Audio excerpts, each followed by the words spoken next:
ഹനുമാനെക്കുറിച്ച് ഇനിയും ധാരാളം പറയേണ്ടിയിരിക്കുന്നു. ഹനുമാൻ എങ്ങനെയാണ് ശ്രീരാമനെ ആദ്യമായിട്ട് കാണുന്നത്? സീതാന്വേഷണത്തിൻ്റെ ഭാഗമായി സഞ്ചരിച്ച് ചെല്ലുമ്പോൾ ഹനുമാൻ സുഗ്രീവൻ ഇഷ്യമൂകാചലം എന്ന് പറയുന്ന പർവ്വതത്തിൻ്റെ മുകളിൽ ഇരിക്കുകയാണ്. കുറച്ചു മന്ത്രിമാരുമായിട്ട് സ്വന്തം സഹോദരനായ ബാലിയാൽ ആക്രമിക്കപ്പെട്ട് അതിൽ നിന്ന് രക്ഷപ്പെടാൻ ബാലിക്ക് കയറാൻ പറ്റാത്ത ഇഷ്യമൂകാചലത്തിൽ പോയിരിക്കുകയാണ്. ബാലികേറാമല എന്ന് നമുക്കൊരു പ്രയോഗം തന്നെ ഉണ്ടല്ലോ, അത് ബാലികേറാമലയാണ്.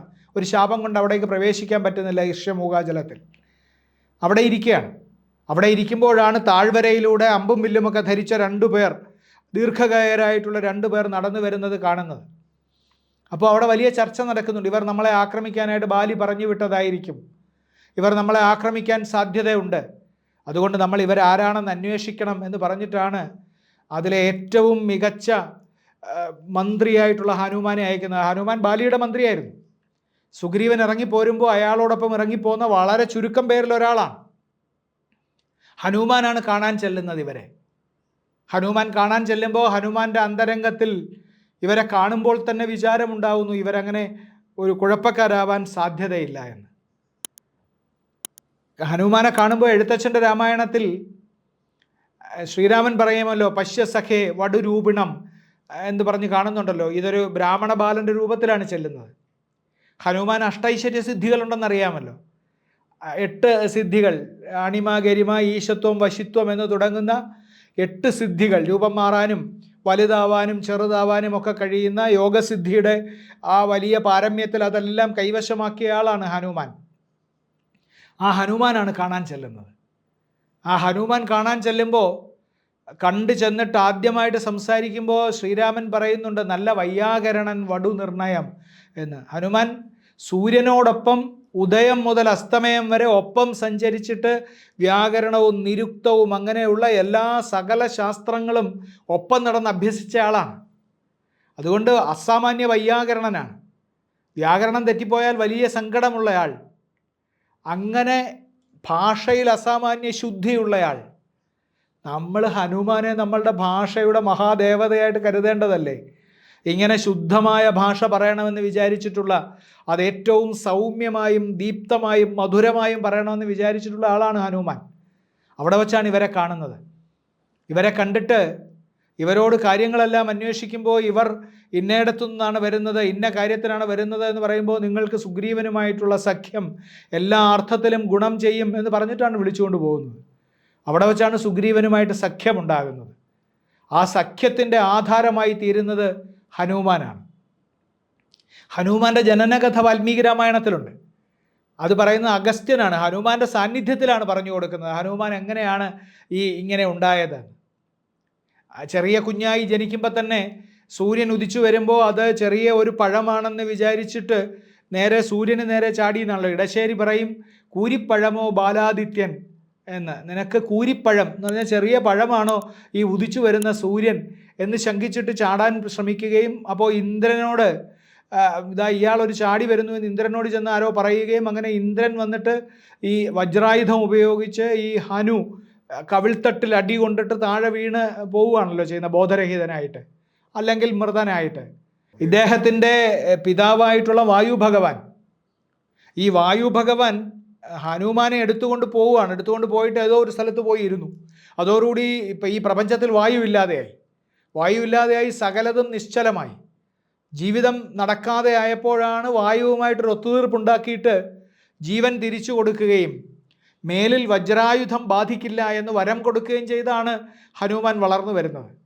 അങ്ങനെ വളർന്നു വന്നിട്ട് അദ്ദേഹത്തിനൊരു ശാപവും കൂടെ ലഭിച്ചിട്ടുണ്ട്. അതുകൊണ്ട് എപ്പോഴും നിൻ്റെ ശക്തി നിനക്ക് ഓർമ്മയില്ലാതെ പോകട്ടെ, എപ്പോഴെങ്കിലും നിൻ്റെ ശക്തി ഓർമ്മിപ്പിക്കപ്പെടുമ്പോൾ മാത്രമേ നിനക്ക് പിന്നീട് ആ ശക്തി ലഭിക്കൂ എന്ന് പറഞ്ഞിട്ട് അതിസാധാരണനായിട്ടാണ് ജീവിക്കുന്നത് കേട്ടോ. അപ്പോൾ അവിടെ നിന്നാണ് ഇത് ആരംഭിക്കുന്നത്. ഈ സുഗ്രീവ സഖ്യത്തിൽ നിന്നാണ് ആരംഭിക്കുന്നത്. ഈ സുഗ്രീവ സഖ്യത്തിൽ നിന്ന് ആരംഭിച്ചിട്ട് തെക്കേ ദിക്കിലേക്ക് പോയ വാനര സംഘത്തിലൊരു അംഗമായിട്ടാണ് പോകുന്നത്. ആ വാനര സംഘത്തിലൊരു അംഗമായിട്ട് പോയിട്ട് ഇദ്ദേഹം അതിസാധാരണനായിട്ട് തന്നെയാണ് അവിടെ ഇരിക്കുന്നത്. അവിടെ ചെന്ന് സമുദ്രലംഘനത്തിന് സാധ്യതയുണ്ടോ എന്ന് അന്വേഷിക്കുമ്പോൾ സീത അവിടെ ഉണ്ട് എന്ന് മനസ്സിലാക്കിയിട്ട്, സമ്പാദി പറഞ്ഞ് മനസ്സിലാക്കിയിട്ട് സമുദ്രലംഘനത്തിന് സാധ്യത ഉണ്ടോ എന്ന് അന്വേഷിക്കുമ്പോൾ ഒരനക്കവുമില്ലാതെ ഒരിടത്ത് ഇരിക്കുകയാണ് അദ്ദേഹം. ഒന്നും മിണ്ടുന്നില്ല. കാരണം തനിക്കിത് പറ്റില്ല എന്നാണല്ലോ വിചാരിച്ചിരിക്കുന്നത്. അവിടെ ഞാൻ 100 യോജന ചാടാം, ഞാൻ 200 യോജന ചാടാം, ഞാൻ അങ്ങനെ ചെയ്യാം എന്നൊക്കെ പലരും പറയുമ്പോൾ അതിൽ അംഗദൻ പറയുന്നുണ്ട്, ബാലിയുടെ മകൻ, ഞാൻ ചാടി അപ്പുറത്തേക്ക് പോകാം, പക്ഷേ എനിക്ക് തിരിച്ച് ഇങ്ങോട്ട് ചാടാൻ പറ്റുമോ എന്ന് സംശയമാണെന്നൊക്കെ അയാൾ പറയുന്നുണ്ട്. മാത്രമല്ല അയാൾക്ക് സുഗ്രീവനോട് തീർത്താൽ തീരാത്ത ശത്രുതയുണ്ട്. അയാളുടെ അച്ഛനെ നിഗ്രഹിച്ച ആളാണ്.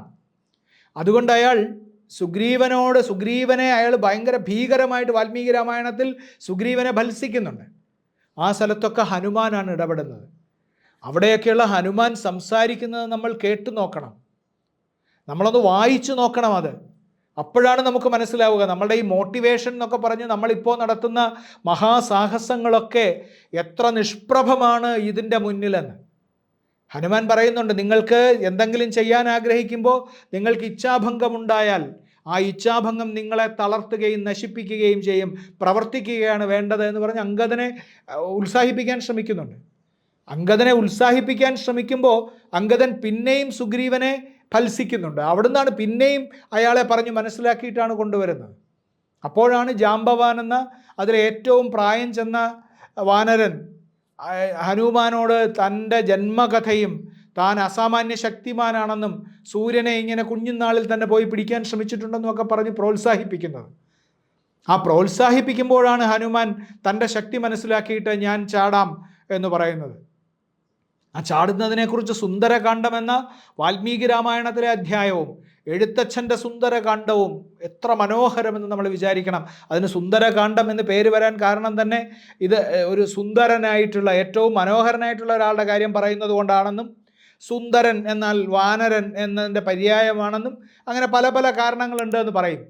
പക്ഷേ ആ കാവ്യത്തിൻ്റെ സൗന്ദര്യം കൊണ്ട് അതിനെ സുന്ദരകാന്ഡം എന്ന് വിളിച്ചാൽ ഒട്ടും അത്ഭുതപ്പെടാനില്ല. അപ്പോഴാണ് ഹനുമാൻ ചാടുന്നതിനെക്കുറിച്ച് എഴുത്തച്ഛൻ പറയുന്നത്, ആകുഞ്ചിതാംഘ്രിയായി ഊർധ്വനയനായി ദശവദനപുരിയിൽ നിജ ഹൃദയവും ഉറപ്പിച്ച് ദക്ഷിണ ദിക്കും ആലോക്യ ചാടിയിടിനാൻ.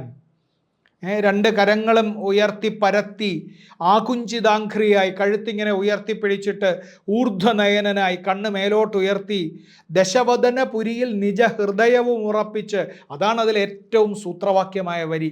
ദശവദനപുരിയിൽ നിജ ഹൃദയവും ഉറപ്പിച്ച്. ഈ ലക്ഷ്യത്തിലേക്ക് നിങ്ങൾ ലക്ഷ്യത്തിലെത്താൻ ആഗ്രഹിക്കുന്നുണ്ടെങ്കിൽ നിങ്ങളുടെ കരുത്തിനേക്കാൾ പ്രധാനമാണ് നിങ്ങളുടെ ഹൃദയം അവിടെ ഉറപ്പിക്കുക എന്നത്. എന്നിട്ടാണ് ലങ്കയിലേക്ക് ചാടുന്നത്. ഐതിഹാസികമായ ഒരു ചാട്ടം. ആ ചാട്ടം ഇന്ത്യയുടെ ചരിത്രത്തിലെ മഹാചാട്ടമാണ് കേട്ടോ. നമ്മളുടെ അതിമാനുഷ കഥാപാത്രങ്ങളിൽ ഏറ്റവും അത്ഭുതകരമായി താനൊരു അതിസാധാരണക്കാരനാണെന്ന് വിചാരിച്ചിരുന്ന ഒരാൾ, അയാളുടെ ഉള്ളിലുള്ള ഊർജ്ജം ഉണർത്തപ്പെട്ടിട്ട് അസാധ്യമെന്ന് തോന്നുന്ന ഒന്ന് ചെയ്യുന്നതിൻ്റെ എല്ലാ ശക്തിയും സൗന്ദര്യവും നമുക്കത് കാണാം. അതിന് ഹനുമാനെ പ്രേരിപ്പിക്കുന്നത് ശ്രീരാമനോടുള്ള ഭക്തിയാണ്.